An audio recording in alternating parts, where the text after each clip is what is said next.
ಇದೆಲ್ಲೋ ಬೇಲಿಲ್ ನೋಡಿದ್ವಿ, ಇವಳೇನಕ್ಕೆ ಇದನ್ನು ತೋರಿಸ್ತಿದ್ದಾಳೆ ಅಂತ ಯೋಚನೆ ಮಾಡ್ತಿದ್ದೀರಾ? ಬನ್ನಿ, ಇದರಲ್ಲೊಂದು ಆರೋಗ್ಯಕರ ರೆಸಿಪಿನ ನಾನಿಲ್ಲಿ ತೋರಿಸ್ತಿದ್ದೀನಿ. ಇದು ಬಂದು ಸುಂಡೆಕಾಯಿ ಗಿಡ. ನಾನು ತೋರಿಸ್ತಿರೋದು ಸುಂಡೆಕಾಯಿ. ಈ ಗಿಡ ಬಂದು ಹಳ್ಳಿಲೆಲ್ಲ ಬೇಲಿ ಸೈಡಲ್ಲೆಲ್ಲ ಬೆಳೆದಿರುತ್ತೆ. ಸಾಮಾನ್ಯವಾಗಿ ಹಳ್ಳಿಲಿರೋ ಎಲ್ರಿಗೂ ಕೂಡ ಇದ್ರ ಪರಿಚಯ ಇದ್ದೇ ಇರುತ್ತೆ. ಸಿಟಿಲಿರೋರಿಗೆ ಖಂಡಿತ ಗೊತ್ತಿರಲ್ಲ. ಸಿಟಿನಲ್ಲಿ ಮಾರ್ಕೆಟಲ್ಲಿ ಸಿಗುತ್ತೆ, ಬಟ್ ಮಾಡೋದು ಹೇಗೆ ಅಂತ ಗೊತ್ತಿರಲ್ಲ. ಹಾಗಾಗಿ ಯಾರೂ ಕೂಡ ಅದನ್ನು ಪರ್ಚೇಸ್ ಮಾಡಲ್ಲ. ಕೆಲವೊಬ್ರಿಗಷ್ಟೇ ಗೊತ್ತಿರುತ್ತೆ, ಪರ್ಚೇಸ್ ಮಾಡ್ಕೊಬಂದು ಮಾಡ್ಬೋದು ಅದರಲ್ಲಿ ಅಂತಕ್ಕಂಥದ್ದು.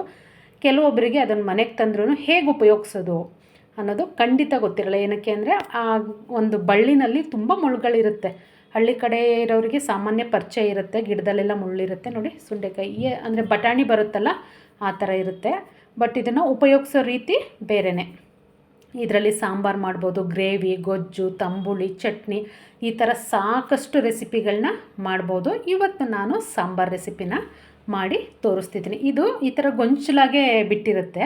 ನಾವು ಇದನ್ನು ಒಂದೊಂದೇ ಈ ಥರ ತೆಗಿಬೇಕಾಗತ್ತೆ. ಫಸ್ಟಿಗೆ ನೋಡ್ತಿದ್ದೀರಲ್ಲ, ತೆಗೆದು ಇದನ್ನು ಕಲ್ಲಲ್ಲಿ ಕುಟ್ಟಿ ಆ ಸೀಡ್ಸ್ಗಳನ್ನ ತೆಗೆದು ಅದಾದ ನಂತರ ನಾವು ಇದನ್ನು ಉಪಯೋಗಿಸ್ಕೊಳ್ಬೇಕು. ಸುಂಡೆಕಾಯಲ್ಲಿ ಸಾಕಷ್ಟು ಆರೋಗ್ಯಕರ ಗುಣಗಳಿದೆ. ಅದರಲ್ಲಿ ಕಬ್ಬಿಣಾಂಶ ಇರ್ಬೋದು, ವಿಟಮಿನ್ಗಳು, ಆ್ಯಂಟಿ ಆಕ್ಸಿಡೆಂಟ್ಗಳು, ಮತ್ತು ರಕ್ತಹೀನತೆಗೆ, ಜೀರ್ಣಕ್ರಿಯೆಗೆ, ಹಾಗೆಯೇ ಮಧುಮೇಹ ನಿಯಂತ್ರಣ, ರೋಗ ನಿರೋಧಕ ಶಕ್ತಿ ಹೆಚ್ಚಿಸುತ್ತೆ. ಹೀಗೆ ಸಾಕಷ್ಟು ಆರೋಗ್ಯಕರ ಗುಣಗಳಿದೆ. ಹೇಳ್ತಾ ಹೋದರೆ ತುಂಬ ಕಡಿಮೆ ಅಂತಲೇ ಅನ್ಬೋದು. ಹಾಗೆಯೇ ಸ್ಕಿನ್ ಪ್ರಾಬ್ಲಮಿಗೂ ಕೂಡ ಇದು ತುಂಬಾ ಉಪಯೋಗಕಾರಿ ಅಂತಲೇ ಹೇಳ್ಬೋದು. ಇದು ಮೂರ್ತಿ ಚಿಕ್ಕದಾದರೂ ಕೀರ್ತಿ ದೊಡ್ಡದು ಅಂತಾರಲ್ಲ, ಹಾಗೆ ಸಣ್ಣ ಒಂದು ಕಾಳು ಟೈಪಲ್ಲಿದೆ ಇದು. ಬಟ್ ಇದ್ರ ಪ್ರಯೋಜನ ಸಿಕ್ಕಾಬಟ್ಟೆ ಜಾಸ್ತಿ ಇದೆ ಅಂತಲೇ ಹೇಳ್ಬೋದು. ಸಣ್ಣ ಗಾತ್ರ ದೊಡ್ಡ ಪ್ರಯೋಜನ ಅಂತ ಹೇಳಿದ್ರೆ ತಪ್ಪಾಗಲಿಕ್ಕಿಲ್ಲ. ನೋಡಿ, ಈ ಥರ ಜಜ್ಜಿ ಇದನ್ನು ಸೀಡ್ಸ್ಗಳನ್ನ ತೆಗೆದು ನಾನು ಸಾಂಬಾರಿಗೆ ಉಪಯೋಗಿಸ್ಕೊಳ್ತೀನಿ. ಸೀಡ್ಸ್ನೂ ಹಾಕಿ ಕೂಡ ಮಾಡ್ಬೋದು. ಸಾಂಬಾರು ಮಾಡೋದ್ರಿಂದ ಏನಾಗುತ್ತೆ ಅಂದರೆ ಮೇಲೆಲ್ಲ ತೇಲುತ್ತೆ ಸೀಡ್ಸು. ಸೊ ಹಾಗಾಗಿ ಸಾಂಬಾರು ಮಾಡ್ಲಿಕ್ಕೆ ಮಾತ್ರ ಈ ಥರ ಜಜ್ಜಿ ಸೀಡ್ಸ್ನ ತೆಗೆದು ಮಾಡೋದು. ಚಟ್ನಿ ಎಲ್ಲ ಮಾಡುವಾಗ ಉಪಯೋಗಿಸ್ಕೊಳ್ಬೋದು. ಕಾರಣ ಅದನ್ನು ರುಬ್ಬೋದ್ರಿಂದ ನಮಗೆ ಸೀಡ್ಸ್ ಏನೂ ಕಾಣಲ್ಲ. ಹಾಗಾಗಿ ನೋಡಿ, ಈ ಥರ ಎಲ್ಲ ಒಂದು ಸುಂಡೆಕಾಯಿಗಳನ್ನೂ ಜಜ್ಜಿ ನೀಟಾಗಿ ಸೀಡ್ಸ್ನ ತೆಗಿಬೇಕು. ನೀರನ್ನ ಹಾಕಿ ಈ ಥರ ಕೈಯಿಂದ ನೀಟಾಗಿ ಕಿವುಚಿದ್ವಿ ಅಂತ ಅಂದರೆ ಸೀಡ್ಸ್ ಎಲ್ಲ ತಳದಲ್ಲಿ ಉಳಿಯುತ್ತೆ. ಹಾಗೆಯೇ ಅದು ಲೈಟ್ ವೆಯ್ಟ್ ಆಗುತ್ತೆ. ನೋಡಿ, ಸುಂಡೆಕಾಯಿ ಮೇಲೆ ತೇಲುತ್ತೆ. ಈಗ ಇದನ್ನು ನೀಟಾಗಿ ಈ ಥರ ಒಂದು ಜಾಲರಿಗೆ ಹಾಕ್ಕೊಂಡ್ವಿ ಅಂತ ಅಂದರೆ ಸುಂಡೆಕಾಯಿನ ನೀಟಾಗಿ ಎತ್ತಿಟ್ಕೊಳ್ಬೋದು. ನೋಡಿ, ಸೀಡ್ಸ್ ಎಷ್ಟೊಂದು ಬಂದಿದೆ ಅಂತ ನೋಡ್ತಿರ್ಬೋದು ನೀವು. ಊರ ಕಡೆಯಲ್ಲೆಲ್ಲ ಹೇಗೆ ಮಾಡ್ತಿದ್ರು ಅಂದರೆ, ನಾವು ಚಿಕ್ಕವ್ರು ಇರುವಾಗ ಅಮ್ಮ ಎಲ್ಲ ಕಾಲುವೆ ಅಥವಾ ಬೋರ್ವೆಲ್ ಇರ್ತಿತ್ತಲ್ಲ, ಅಲ್ಲಿ ಕ್ಲೀನ್ ಮಾಡೋರು ಜಜ್ಜಿ. ಈ ಥರ ಸೀಡ್ಸ್ನ ಆ ಕಡೆ ಎಲ್ಲ ರೋಡ್ ಬದಿನಲ್ಲಿ ಎರ್ಚಿರ್ತಿದ್ರಲ್ಲ, ಅಲ್ಲೆಲ್ಲ ಅಷ್ಟು ಗಿಡಗಳು ಬರೋವು. ಊರಲ್ಲಂತೂ ಯಾರಾದರೂ ಸಿಟಿಯಿಂದ ಬಂದರು ಅಂದರೆ ಇದೆಲ್ಲ ಕಿತ್ಕೊಂಡು ಹೋಗ್ತಾರೆ. ಸುಂಡೆಕಾಯಿಗಳನ್ನ ತೊಗೊಂಡೋಗಿ ಸಾಂಬಾರು, ಗ್ರೇವಿಗೆ ಉಪಯೋಗಿಸ್ಕೊಳ್ತಾರೆ. ಬನ್ನಿ ರೆಸಿಪಿ ಮಾಡೋಣ. ಮೊದಲಿಗೆ ನಾನಿಲ್ಲಿ ಬೇಳೆನ ನೆನೆಸಿದ್ದ ಬೇಳೆನ ಬೇಯಲಿಕ್ಕೆ ಇಟ್ಕೊಂಡಿದ್ದೀನಿ. ಅದಕ್ಕೆ ಇಟ್ಕೊಂಡಿರ್ತಕ್ಕಂಥ ಸುಂಡೆಕಾಯಿನ ಸೇರಿಸ್ಕೊಂಡು ಲಿಡ್ನ ಕ್ಲೋಸ್ ಮಾಡಿ 1 ಅಥವಾ 2 ವಿಷಲ್ ಬಂದರೆ ಸಾಕು.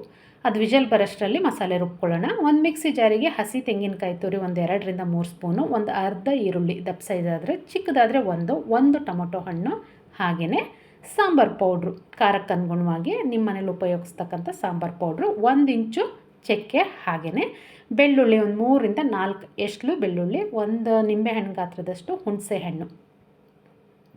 ನೋಡ್ತಿದ್ದೀರಲ್ಲ, ಈಗ ಇದನ್ನು ನುಣ್ಣಗೆ ರುಬ್ಕೊಂಡು ಬಂದಿದ್ದೀನಿ. ಅಷ್ಟರಲ್ಲಿ ನಮಗೆ ಕುಕ್ಕರು ಕೂಡ ಕೂಲಾಗಿದೆ. ನೋಡ್ತಿರ್ಬೋದು ನೀವು. ಸುಂಡೆಕಾಯಿ ತುಂಬ ನೀಟಾಗಿ ಬೆಂದಿರುತ್ತೆ. ಒಂದು ವಿಷಲ್ಲಿಗೆ ಹಿಂಗೆ ಕೈಯಲ್ಲಿ ಮುಟ್ಟಿದ್ವಿ ಅಂತಂದರೆ ಫುಲ್ ಸ್ಮ್ಯಾಶ್ ಆಗುತ್ತೆ, ಅಷ್ಟು ನೀಟಾಗಿ ಬೆಂದಿರುತ್ತೆ. ನಿಮ್ಗೆ ಅನ್ನಿಸ್ಬೋದು ಅದು ಸಿಪ್ಪೆ ಸಿಗುತ್ತೆ ಬಾಯಿಗೆ ಅಂತ. ಖಂಡಿತ ಆ ಥರ ಎಲ್ಲ ಏನಿಲ್ಲ. ನಿಮಗೆ ಆ ಸುಂಡೆಕಾಯಿ ತಿಂತಿದ್ದೀವಿ ಅಂತಲೇ ಫೀಲ್ ಆಗೋಲ್ಲ, ಅಷ್ಟು ಚೆನ್ನಾಗಿ ಒಂಥರ ಬೆಣ್ಣೆ ಥರ ಬೆಂದು ಹೋಗುತ್ತೆ. ಈಗ ಅದಕ್ಕೊಂದು ಒಗ್ಗರಣೆನ ಹಾಕ್ಕೊಳ್ಳೋಣ. ಒಂದು ಸಾಂಬಾರು ಮಾಡೋ ಪಾತ್ರೆ ಇಟ್ಕೊಂಡು ಅದಕ್ಕೆ ಎಣ್ಣೆ, ಸಾಸಿವೆ, ಜೀರಿಗೆ, ಒಣಮೆಣಸಿನ್ಕಾಯಿ, ಹಾಗೆಯೇ ಬೆಳ್ಳುಳ್ಳಿ ಜಜ್ಜಿಟ್ಕೊಂಡಿರ್ತಕ್ಕಂಥ ಬೆಳ್ಳುಳ್ಳಿ, ಈರುಳ್ಳಿ ಒಂದು ಅರ್ಧ ಈರುಳ್ಳಿನೂ ಕೂಡ ಕಟ್ ಮಾಡಿ ಸೇರಿಸ್ಕೊಂಡಿದ್ದೀನಿ. ಈರುಳ್ಳಿ ಕಲರೆಲ್ಲ ಚೇಂಜ್ ಆದಮೇಲೆ ಈಗ ಇದಕ್ಕೆ ನಾವೇನು ಮಸಾಲೆ ರುಬ್ಬಿಟ್ಕೊಂಡಿದ್ವಿ ಅದನ್ನು ಸೇರಿಸ್ಕೊಳ್ಬೇಕಾಗತ್ತೆ.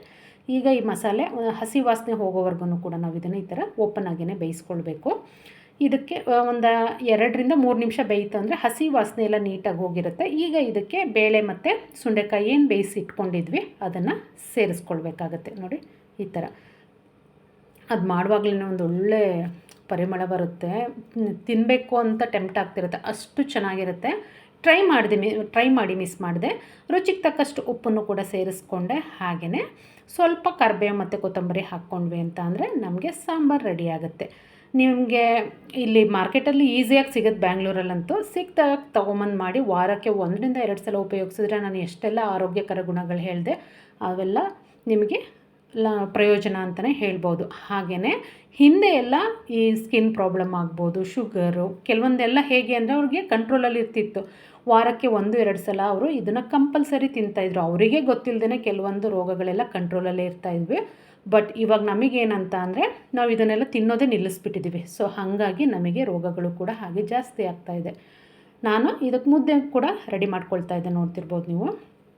ಇದು ನಾನು ಮಧ್ಯಾಹ್ನ ಲಂಚ್ ರೆಸಿಪಿಗೆ ಅಂತ ಹೇಳಿ ಮಾಡಿದ್ದು. ಮುದ್ದೆ, ಅನ್ನ, ಸಾರು, ಒಂದು ಪಲ್ಯ ಇತ್ತು ಅಂದರೆ ಫುಲ್ ಮೀಲ್ಸ್ ಅಂತಲೇ ಹೇಳ್ಬೋದು. ಸಾಮಾನ್ಯವಾಗಿ ನಮ್ಮ ಸೌತ್ ಕಡೆ ಎಲ್ಲ ಯಾವುದೇ ಸಾಂಬಾರು ಏನೇ ಆದ್ರೂ ನಮಗೆ ಮುದ್ದೆ ಕಂಪಲ್ಸರಿ ಬೇಕೇ ಬೇಕು. ಅಂದರೆ ಅದು ಒಂದು ಸ್ವಲ್ಪ ಸ್ಪೆಷಲ್ ಅಂತಲೇ ಅನಿಸುತ್ತೆ. ಏನಾದರೂ ಒಂದು ಈ ಥರ ಸ್ಪೆಷಲ್ ಸಾಂಬಾರುಗಳಿಗೆ ಮುದ್ದೆ ಇತ್ತು ಅಂದರೆ ಒಂದು ಒಳ್ಳೆ ಕಾಂಬಿನೇಷನ್ ಅಂತಲೇ ಹೇಳ್ಬೋದು. ಜೊತೆಗೆ ಸೊಪ್ಪಿನ ಪಲ್ಯ, ಸುಂಡೆಕಾಯಿ ಸಾಂಬಾರು, ಮುದ್ದೆ, ಅನ್ನ, ಫುಲ್ ಮೀಲ್ಸು. ಮಿಸ್ ಮಾಡಿದೆ, ಟ್ರೈ ಮಾಡಿ. ಸಾಕಷ್ಟು ಆರೋಗ್ಯಕರ ಗುಣಗಳಿರ್ತಕ್ಕಂಥ ಸುಂಡೆಕಾಯಿ ಸಾಂಬಾರನ್ನ ನೀವು ಕೂಡ ಟ್ರೈ ಮಾಡಿ.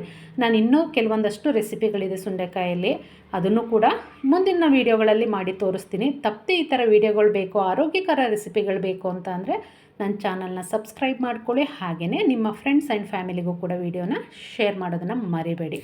ಹಾಗೆಯೇ ಮಧ್ಯಾಹ್ನ ಹಾಗೆ ನಾವು ರಾಘವೇಂದ್ರ ಸ್ವಾಮಿ ಮಠಕ್ಕೆ ಹೋಗಿದ್ವಿ. ಅದ್ರ ಸ್ವಲ್ಪ ವೀಡಿಯೋ ಕ್ಲಿಪ್ಪಿಂಗ್ಸ್ನ ನಾನಿಲ್ಲಿ ಶೇರ್ ಮಾಡಿದ್ದೀನಿ.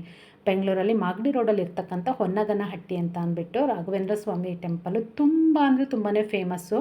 ತುಂಬ ರಶ್ ಇತ್ತು. ನಾವು ಗುರುವಾರ ಹೋಗಿರಲಿಲ್ಲ, ಆದರೂ ಕೂಡ ತುಂಬಾ ರಶ್ ಇತ್ತು. ಯಾವಾಗಲೂ ವಾರ ಪೂರ್ತಿ ಹೀಗೆ ಇರುತ್ತೆ, ಗುರುವಾರ ಮಾತ್ರ ಸಿಕ್ಕಾಪಟ್ಟೆ ರಶ್ ಇರುತ್ತೆ. ಆದರೂ ಕೂಡ ಹೋಗೋಣ ಅಂತ ಅಂದ್ಕೊತಿದ್ವಿ, ಹೋಗೋಕ್ಕಾಗ್ತಿರಲಿಲ್ಲ. ಅನ್ಎಕ್ಸ್ಪೆಕ್ಟೆಡಾಗಿ ಹೋಗೋವಾಗಾಯಿತು. ಹೋಗಿಬಿಟ್ಟು ದರ್ಶನ ಮಾಡ್ಕೊಂಡು ಬಂದ್ವಿ. ನೋಡ್ತಿದ್ದೀರಲ್ಲ ಎಷ್ಟು ಚೆನ್ನಾಗಿ ಅಲಂಕಾರ ಮಾಡಿದ್ದಾರೆ ಅಂತ ಅಂದ್ಬಿಟ್ಟು. ಇದು ಬಂದು ಇವತ್ತಿನ ವಿಡಿಯೋ ಆಗಿತ್ತು. ತಪ್ಪದೆ ನನ್ನ ಚಾನಲ್ನ ಲೈಕ್ ಮಾಡಿ, ಶೇರ್ ಮಾಡಿ, ಹಾಗೆ ಸಬ್ಸ್ಕ್ರೈಬ್ ಮಾಡಿ.